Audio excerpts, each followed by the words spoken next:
Hello and welcome to our channel. हम लोग discuss कर रहे हैं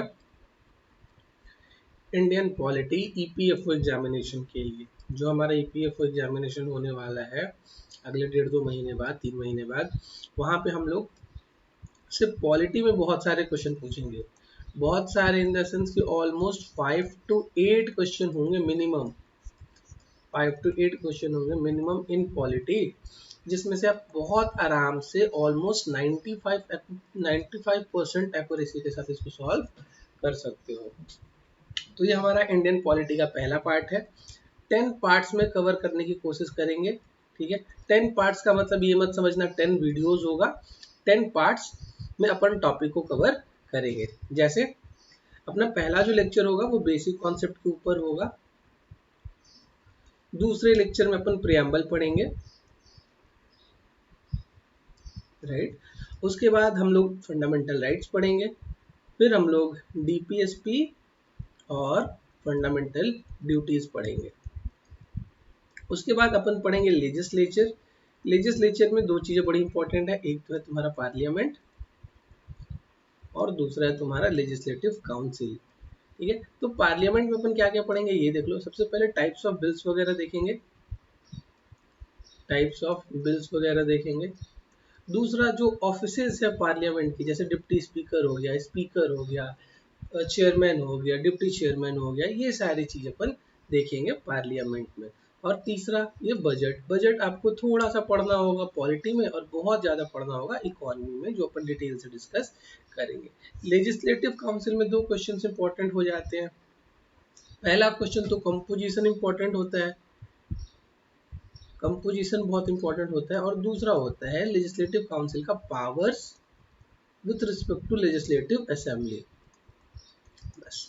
उसके बाद हम लोग देखेंगे जुडिशियरी। जुडिशियरी में अपन देखेंगे सुप्रीम कोर्ट और हाई कोर्ट और लोअर जुडिशियरी। उसके बाद देखेंगे एग्जीक्यूटिव। एग्जीक्यूटिव में 2-3 पोस्ट बहुत इंपॉर्टेंट है, एक प्रेसिडेंट इंपॉर्टेंट है, फिर वाइस प्रेसिडेंट इंपॉर्टेंट है, फिर आपका council of minister headed by prime minister important है। आप स्टेट एग्जीक्यूटिव में केवल गवर्नर पढ़ लेना, बाकी सब छोड़ सकते हो। छोड़ इसलिए सकते हो क्योंकि अभी ये टाइम नहीं है कि आप सब कुछ पढ़ लो। सब कुछ पढ़ने का टाइम देखो खत्म हो गया है। हाँ, बट अपन इतना तो पढ़ सकते हैं ना कि 90-95 क्वेश्चन बहुत आराम से सही करके आ जाएं पॉलिटी के। उसके बाद फिर आपका लास्ट में आएगा कॉन्स्टिट्यूशनल बॉडीज, जिसमें से दो बहुत इंपॉर्टेंट है। एक है आपका इलेक्शन कमीशन और एक है आपका सीएजी। और इसके अलावा कभी कभी यूपीएससी आपसे अटॉर्नी जनरल का भी क्वेश्चन पूछ लेती है। तो ये 1 2 3 4 5 6 7 8 और दो लेक्चर्स आएंगे मिसलेनियस के, जिसमें से कोई भी टॉपिक अगर इम्पोर्टेंट है, ठीक है, और न्यूज़ में था तो उसको हम लोग कवर करेंगे। इसके अलावा जो करंट अफेयर्स की क्लासेस हैं वो आफ्टर फ्यू टाइम्स, मतलब कुछ दिनों बाद वो स्टार्ट होंगी, और वो स्टार्ट होंगी तो रेगुलर होंगी। वी एक्सेप्ट की थोड़ी सी रेगुलरिटी में इशू आई है, बट वी प्रॉमिस कि टाइम पे सिलेबस कंप्लीट हो जाएगा। ठीक है, तो पॉलिटी में बेसिक कॉन्सेप्ट में देखो, बेसिक कॉन्सेप्ट सुनने से पहले हाँ एक और डिस्क्लेमर बेटा ये है कि आप लोग please keep your notes intact, इसलिए कि थोड़ा सा ओल्ड स्कूल हो जाता है मेरे साथ। प्रॉब्लम ये है कि you will not get any PDF. ठीक है, तो आपको अगर कुछ भी इंपॉर्टेंट लगता है इसमें से तो आप खुद ही नोट डाउन कर लो। बाकी के जो भी स्टैंडर्ड बुक है आप वहां से उसको रीड कर सकते हो। पीडीएफ मेरी क्लास में आपको नहीं मिलेगा, you will not get any PDF, सबसे इंपॉर्टेंट डिस्क्लेमर। तो पीडीएफ की उम्मीद मत करना। लेक्चर को यूट्यूब के बाकी के वीडियो के जैसे मत सुना करो, इट्स नॉट अरिजीत सिंह का सॉन्ग। ठीक है, जो पढ़ते हो उसको नोट डाउन करो, बिकॉज तुमको लगता है कि याद हो रहा है, बट ऐसा कुछ होता होता देखो नहीं है। ठीक है, तो ये हैबिट डालो, लेक्चर्स के नोट्स बना लो खुद से। सबसे पहली बात बेटा, जब भी आप कोई सब्जेक्ट पढ़ते हो तो हर सब्जेक्ट का एक अपना ओरिएंटेशन होता है, एक अपना ओरिएंटेशन होता है, एक अपना लैंग्वेज होता है, एक अपनी नीड होती है। ठीक है, एक सेंट्रल कॉन्सेप्ट होता है जिसके अराउंड पूरा का पूरा सब्जेक्ट रिवॉल्व करेगा। जैसे बायोलॉजी में हमारा जो सेंट्रल कॉन्सेप्ट है वो लिविंग बीइंग है। उसके अलावा अगर केमिस्ट्री में बात करोगे तो केमिकल इवेंट्स वगैरह, मतलब केमिकल रिएक्शंस वगैरह हैं। फिजिक्स में बात करोगे तो नेचुरल इवेंट वगैरह वो देखते हैं। अगर ह्यूमैनिटीज़ के सब्जेक्ट को बात करोगे तो साइकोलॉजी, सोशोलॉजी, ये सब जो सब्जेक्ट है एंथ्रोपोलॉजी, ये सब एक पर्टिकुलर डायमेंशन को ही एग्जामिन करता है। साइकोलॉजी में अपन ह्यूमन बिहेवियर वगैरह को देखते हैं, सोशोलॉजी में सोसाइटी के जो बिहेवियर है वो देखते हैं, एंथ्रोपोलॉजी में ह्यूमन सेंट्रिक बातें करते हैं वगैरह वगैरह। तो इसी तरह पॉलिटिकल साइंस में भी एक सेंट्रल कॉन्सेप्ट है, और उस सेंट्रल कॉन्सेप्ट का नाम क्या है, वो सेंट्रल कॉन्सेप्ट है तुम्हारा स्टेट। तो सबसे पहले ये जान लो कि स्टेट क्या है। ठीक, पॉलिटिकल साइंस में अपन क्या करते हैं, एक तरफ होता है हमारे पास स्टेट और दूसरी तरफ होता है अपने पास इंडिविजुअल। ये स्टेट और इंडिविजुअल के बहुत सारे रिलेशंस के डायमेंशंस को अपन एग्जामिन करते हैं पॉलिटिकल साइंस में। तो पॉलिटिकल साइंस का सेंट्रल कॉन्सेप्ट क्या है, स्टेट है। चलो, अब स्टेट को अगर सिंपलेस्ट डिफिनेशन किया जाए तो वो ये है कि state is a sovereign geographical entity. मतलब स्टेट क्या है, स्टेट एक सोवरेन है और एक जियोग्राफिकल एंटिटी है। एंटिटी का मतलब होता है यूनिट, सोवरेन का मतलब होता है एब्सोल्यूट। एब्सोल्यूट ज्योग्राफी का मतलब हो गया जिसके पास रिसोर्स है, जिसके पास बाउंड्री है, जिसके पास एरिया है। तो स्टेट के कॉन्सेप्ट में जो सबसे इंपॉर्टेंट कीवर्ड है वो है सोवरेनिटी। सोवरेनिटी का मतलब होता है एब्सोल्यूट, यानी कि एक ऐसा पावर, एक ऐसी अथॉरिटी जो क्या कर सके, अपने इंटरनल डिसीजंस और अपने एक्सटर्नल डिसीजन अपने आप ले पाए without any interference. Think of India before 1947। 1947 के पहले जो इंडिया हुआ करती थी उसको अपने इंटरनल डिसीजन भी यूके से लेना पड़ता था, एक्सटर्नल डिसीजन भी यूके से लेना पड़ता था। इसीलिए इंडिया एक सोवरेन कंट्री नहीं थी, इंडिया एक कॉलोनी थी। किसकी, ब्रिटेन की या यूके की।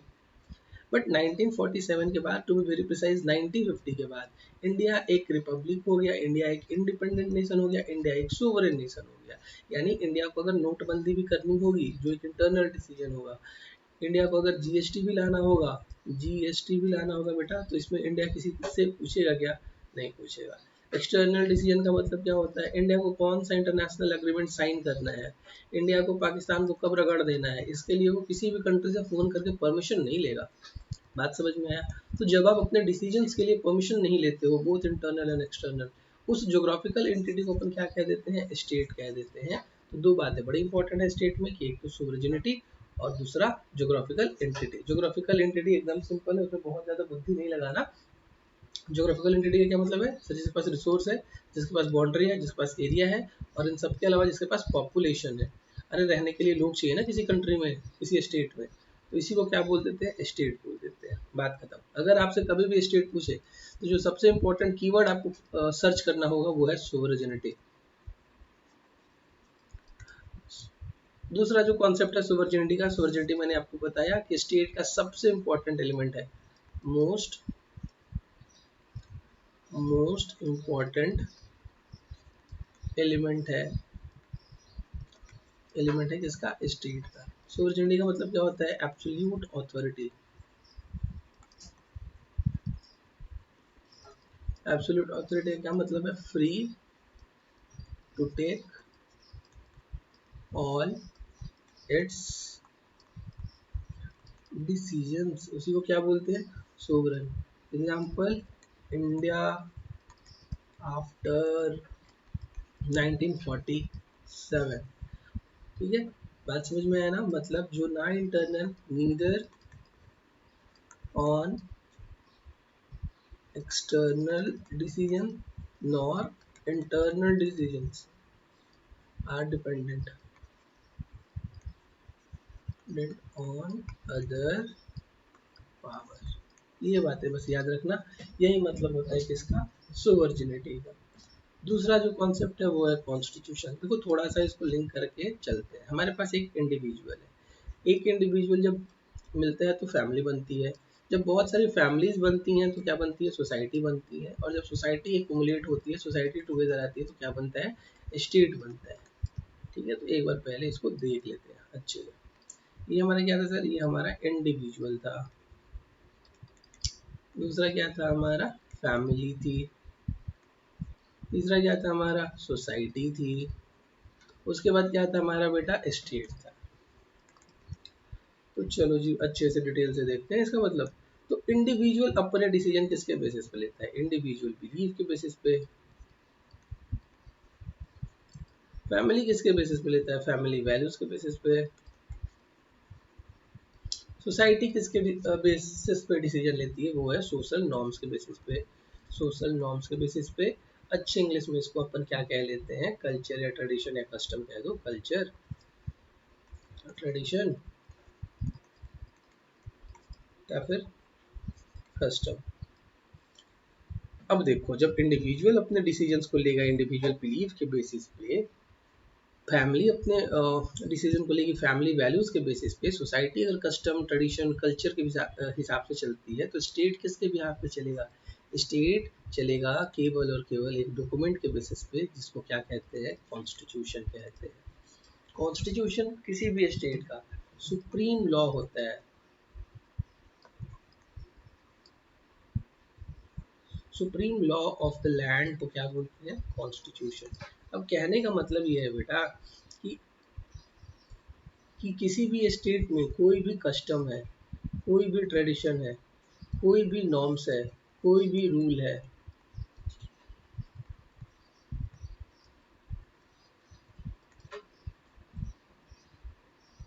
कोई भी रेगुलेशन है,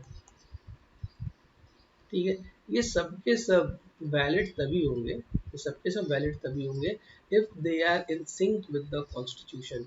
अगर वो कॉन्स्टिट्यूशनल वैल्यूज के ऊपर बेस्ड है, अगर वो कॉन्स्टिट्यूशन के प्रोविजंस का वायलेशन नहीं कर रहे हैं, अगर वो कॉन्स्टिट्यूशन में जो बातें कही गई हैं उसको वायलेट नहीं कर रहे हैं, तभी वो एग्जिस्ट करेंगे। इसीलिए हम लोग का जो सुप्रीम लॉ है उसको क्या बोलते हैं? कॉन्स्टिट्यूशन। और सिंपल टर्म में डिवाइन कैसे होता है? It is the supreme law of land. इसका बहुत सा टेक्निकल डिसीजन भी है, टेक्निकल डेफिनेशन भी है कॉन्स्टिट्यूशन का, बट वो आपके काम का नहीं है। वो मेंस में जब आप यूपीएससी सिविल सर्विसेज की प्रिपरेशन करते हो, फिर जब आप जो लिखते हो मेंस के आंसर, उसके लिए वो डेफिनेशन है। अभी के लिए बस आप इतना ही समझो कि सर कॉन्स्टिट्यूशन क्या है? Sir it is supreme law of land. बस इतनी ही बात है और कुछ नहीं। इसको कॉन्स्टिट्यूशन कहते हैं। अपन सोवरेनिटी का कॉन्सेप्ट देखा अपन लोगों ने, फिर हम लोगों ने स्टेट का कॉन्सेप्ट देखा। अब बात करते हैं गवर्नमेंट की। देखो, गवर्नमेंट एक रियलिटी है, ठीक है। जैसे स्टेट क्या होता है? स्टेट एक कॉन्सेप्ट है आपका। स्टेट क्या है? कॉन्सेप्ट है। और to be very precise, central concept है किसका? पॉलिटिकल साइंस का। उसका रियलिटी क्या होता है? गवर्नमेंट होती है। जो बेसिक डेफिनेशन होता है वो ये होता है कि गवर्नमेंट क्या है? Government is instrument of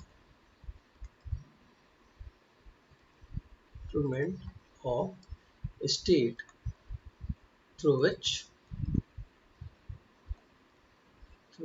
which state operates।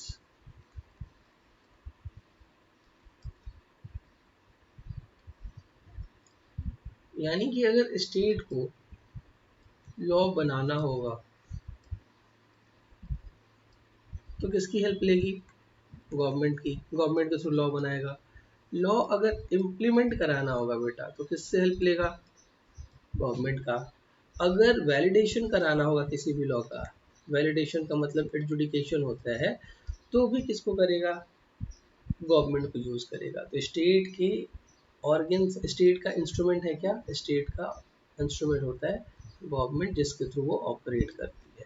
अब एक और बात देखो, हमारे पास एक कॉन्सेप्ट होता है लॉ। लॉ की थियरी में बहुत ज़्यादा काम आती है जब आप पॉलिटिकल साइंस ऑप्शनल पढ़ते हो। अभी बस केवल 3 बातें समझ लो। लॉ के जनरली 3 डायमेंशन होते हैं।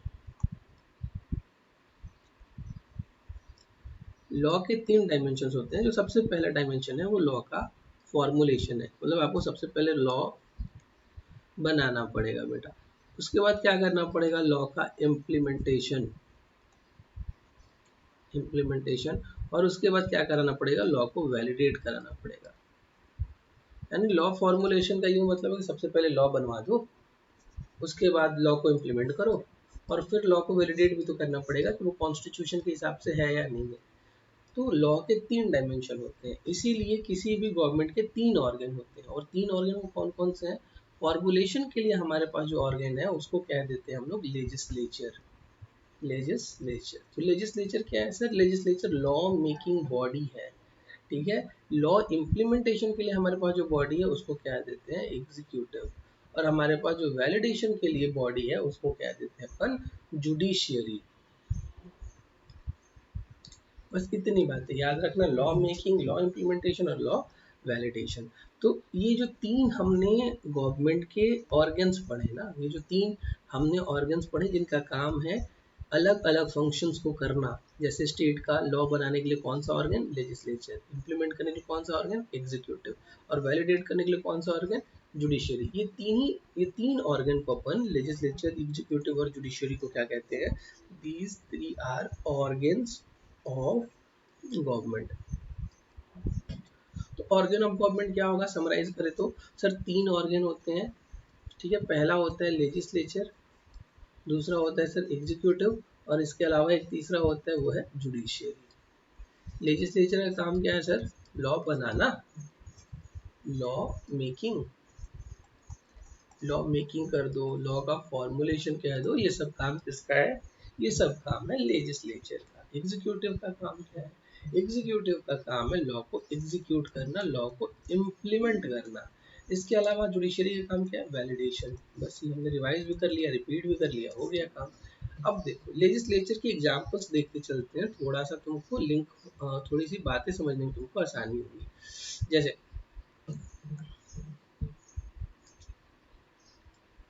लेजिस्लेचर का अगर दो एग्जांपल तुमको देखना होगा तो एक तो देख लो तुम सेंट्रल लेवल पे, जिसको पार्लियामेंट कहते हैं, ठीक है, और दूसरा होता है तुम्हारा स्टेट लेजिस्लेचर। स्टेट लेजिस्लेचर में इसलिए लिख रहा हूँ क्योंकि इसके कंपोजिशन में यूनिफॉर्मिटी नहीं है। जैसे कहीं पे स्टेट लेजिस्लेटिव काउंसिल है, कहीं पे नहीं है, but state legislative assembly her state में है। ये स्टेट तुम्हारा कौन सा स्टेट है, यहाँ पे स्टेट का मतलब हुआ यूपी, बिहार, बंगाल, केरला, तमिलनाडु। बट अपन जो पॉलिटिकल साइंस का स्टेट पढ़े थे वो कॉन्सेप्ट था, ठीक है, उसका सोवर्जिनिटी से लिंकेज है। और इस स्टेट में तो सोवरेन नहीं होता है ना, जैसे मान के चलो असम सोवरेन थोड़े है, असम को बहुत सारी, असम में बहुत सारी बातें ऐसी हैं जिसके लिए उसको गवर्नमेंट ऑफ इंडिया से परमिशन लेना होगा, दिल्ली से परमिशन लेना होगा। बिहार हो गया, यूपी हो गया, केरला हो गया, ये सारे जो स्टेट दिखते हैं, यहाँ पे जो स्टेट अपन यूज करें ना बेटा, ये बस एक एडमिनिस्ट्रेटिव यूनिट है, एडमिनिस्ट्रेटिव यूनिट है। ये स्टेट पॉलिटिकल साइंस का स्टेट वाला कॉन्सेप्ट नहीं है, बस इतना याद रखना, ठीक है। इसको हिंदी में राज्य कहते हैं,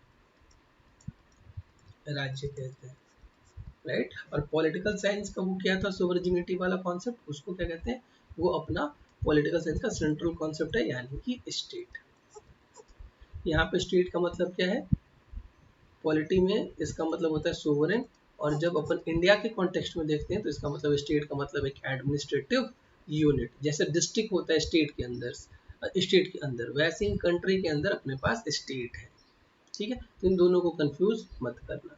ऑर्गन ऑफ गवर्नमेंट समझ में आ गया। लेजिस्लेचर में दो दो एग्जांपल मैंने आपको दिए, पार्लियामेंट और स्टेट लेजिस्लेचर।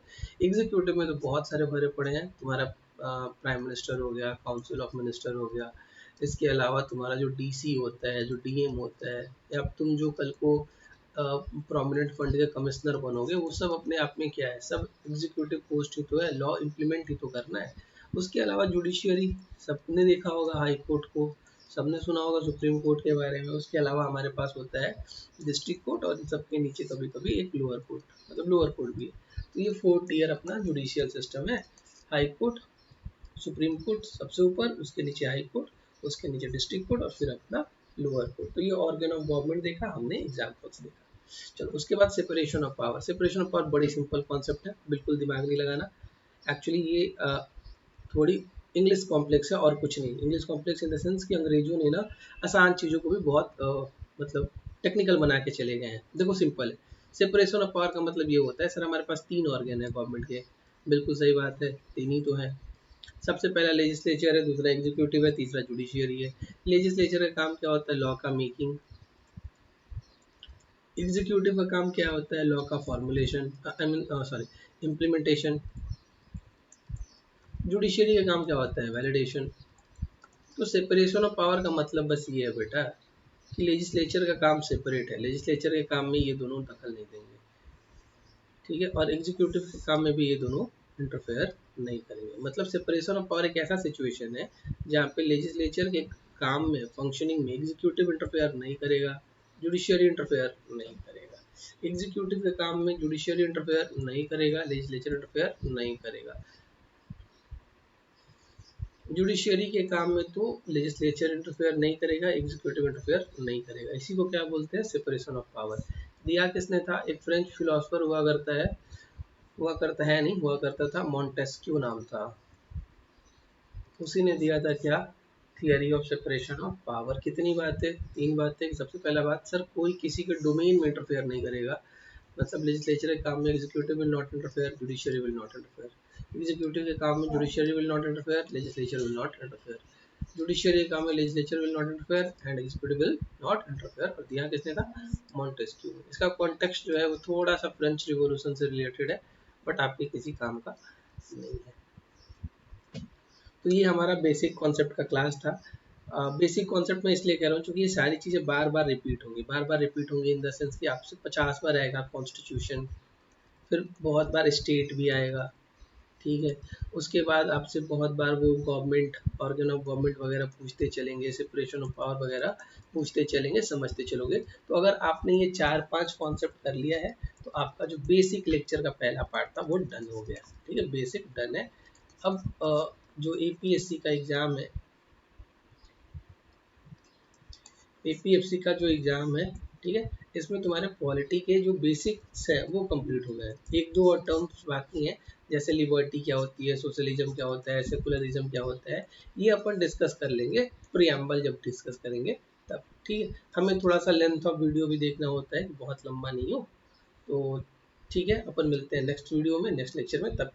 तब तक के लिए बहुत बहुत थैंक यू।